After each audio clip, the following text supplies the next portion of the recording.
30, Friday, November 12th. Welcome in for another safety focus of the week. This week's code of conduct is to respect the property of others.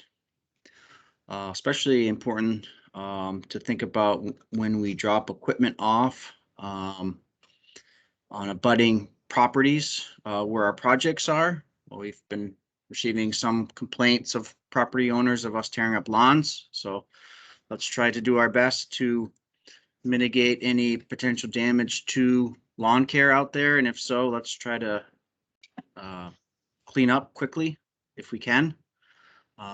Another good reminder with respect of others' property is underground utilities, overhead lines, anything that we need to work around. We need to really focus in on making sure that we're doing our best not to damage other people's property out there. Another 7 days without a recordable injury. So good job this week on the personnel front. We did have a couple property damage regarding vehicle damage. So a lot of it is tight quarters on job sites. So if we can kind of designate parking spots, not trying to park our trucks really close to our operating equipment, because we swung into a couple trucks or backed in a couple trucks this week, causing some damage. So do our best to kind of designate some good parking spots and try not to park in blind spots of equipment. This week I wanted to just focus on a little bit of scaffolding safety. We've been throwing up a lot of scaffolding the last couple weeks, and we're going to be doing a lot more scaffolding in some weeks to come. Here's a good image of kind of our scaffolding system that we use to suspend on formwork. The biggest thing with scaffolding is that daily inspection. We really want to make sure we're looking through each day, we're going over and making sure there isn't any planking issues. Our wedge bolts connectors are all in good shape and pinned in accordingly, and our guardrail systems are up. Again, with scaffolding system, we're allowed to have unguarded sides up to 10 feet. Best practice though, if we at 6 feet, because even a 6-foot fall could potentially hurt somebody, but the regulation is 10 feet on scaffolding systems. We really want to make sure our platform is fully decked. It's very important that we don't have many holes on that walking system. So we want to make sure that our fully decked, our platform deck overlaps is not less than 12 inches and fastened together. And then our platform plank shall not extend 18 inches beyond kind of the end part of the scaffolding. So we want to make sure everything's good and tight. Like in this image here, you can kind of see, less than 18 inches here. It's fully decked guardrail system. This is like a perfect looking setup that we want to try to strive to maintain and keep on our job sites. And again, always that means of egress. A lot of injuries happen when we're ascending and descending from heights. So we always want to make sure we have a good ladder system and it's tied in at the top or pinned in the bottom. So that's a nice little system here. This is a picture I took this week up in Irishburg substation that we're building. We're actually getting ready to kind of tear this system down. So again, when we're kind of assembling and disassembling, we do our best with kind of maintaining guardrails, and we're kind of taking the fully decked down at this point in time. But again, it's nice and plumb, it's squared, it's on solid, firm ground. Again, we want to be inspecting these daily, and really we're worrying about is that fall hazard. So try to control those fall hazards as much as possible. And as you can see here, we're really close to live electrical lines. So again, we always want to make sure we keep scaffolding, if we can, minimum of 10 feet away from all overhead power lines. With that said, that's all I have for scaffolding kind of awareness and best practices. So let's keep up the good work. If you have scaffolding on your site and you want like a more thorough inspection, give me a call. I'll come down and really look over it with a fine comb brush. With that said, Ken, I'll pass it over to you. Okay, Matt, thanks. What about the deck planks, the plank ratings? For certain, the, you know, they have to be certain ones, certain certified planks, right? that is correct. Yeah, there is, I forget the grade of lumber that we'd like to see. And I'll get back to everybody on that. I forgot Okay. about that part. But good, do Okay. thorough inspection though. If you see definitely cracks, let's not use it as our deck plank. Right, thanks. I think that deck planks are stiffer too. Okay, let's see. I'm gonna take over.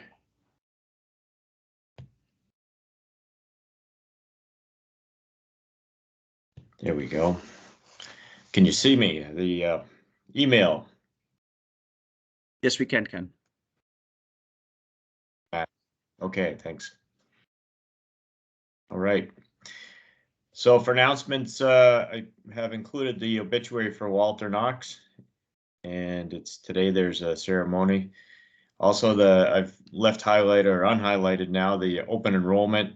So if you don't know about the ECI benefit program, we have health, dental, additional life insurance, accident, critical illness, and there's the health and dental care summary. There's a PDF attachment here, and this is the time to enroll right now, and there's limited opportunities to enroll except during this open time. So make sure if you're interested, or even if you're not, just check it out. Talk to Scott Dean up in the front office or stop by there. And we're also wanting to remind everyone that the colder nights are getting here. Still haven't been too bad, but start treating your fuel with diesel fuel supplement. That's a white container. So just some beneficiary information related to the life insurances. We all have a life insurance plan provided by the company, all employees. So like in the case of Walter, when he passed away here just over a week ago, or not, yeah, just over a week ago, there was, everyone scrambling at those times say, oh, does he have all his beneficiary information put into the files and declared on the form? So I don't know how it worked out there, but we want to make sure that everyone is up to date, not just up to date, but complete. Sometimes people leave out beneficiaries because they don't know information like social security numbers and stuff like that. So it's very important to get your beneficiary information on like your life insurance and your 401k. And so we're going to send out another reminder so that you can fill that in and have it up to date. So look for it in the upcoming mailing of, I believe we're going to have it in some of the upcoming paychecks. So this was Veterans Day yesterday. And of course, we salute all our veterans. We're honored to have you as colleagues and appreciate your sacrifices. And of course, this is Kevin Sheehan, and he's our most honored veteran. Kevin was killed in action on May 25th in 2004 in Iraq. So sad, but that happens in war. So the idea of Veterans Day is to honor everyone who's risked their lives and families time together and stuff. So we appreciate that. Also, I want to talk about the classic Michael Lawyer Foundation and the Travis Roy Foundation. They teamed up to support Nora Warren. So Nora suffered a severe spine injury back on July 9th of this summer at 10 years old. She's now 11. The injury was a result of a swimming pool diving accident at the family's home in Salisbury. Nora initially had no arm or lower extremity movement, but she's now beginning to move her arms and hands. But she's not expected to regain the use of her lower extremities, unfortunately. There she is. Adorable, very happy, positive attitude young girl. So pretty good to see.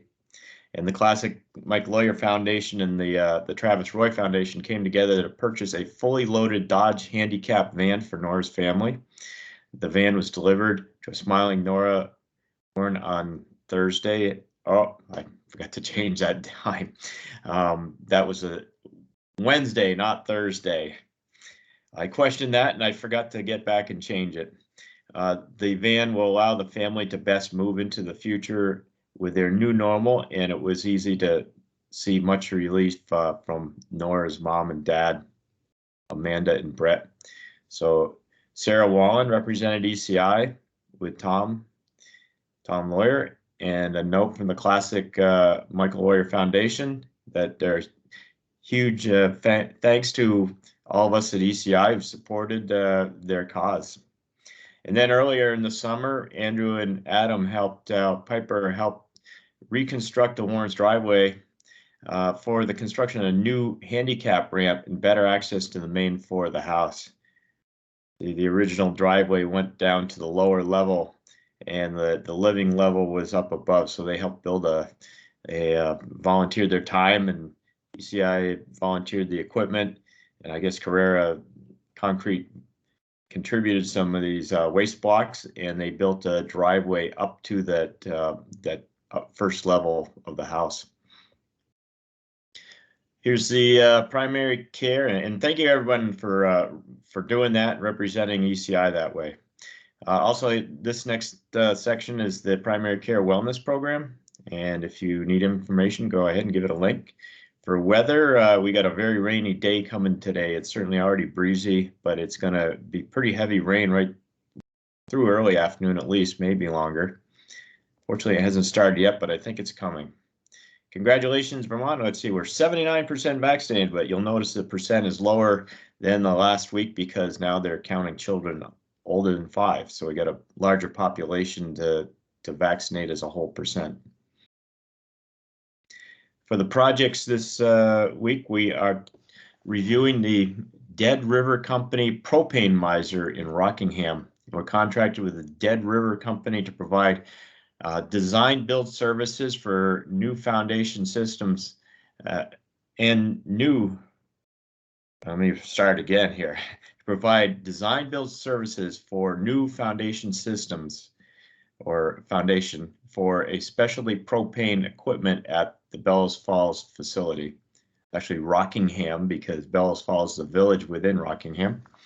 Dead River Company is a fuel, oil, and propane delivery service throughout Maine, New Hampshire, Vermont, and Western Mass. And we worked for Dead River back in 2013 at the same facility where we designed and constructed foundation systems and a pile system for large propane storage tanks and separate foundations to support elevated platforms used to support piping and equipment used to extract propane from rail cars. So what we did this time is the project required the foundation. Let me read it. It's easier.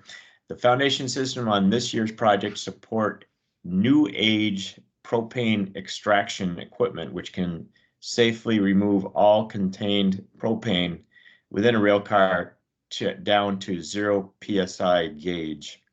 Traditional extraction methods leave up to 500 gallons of propane in each car, which is left behind and ultimately owned by the next company renting the car. With fuel price going up and with the help of this new extraction technology, it is now cost effective for the distributors to remove this additional propane.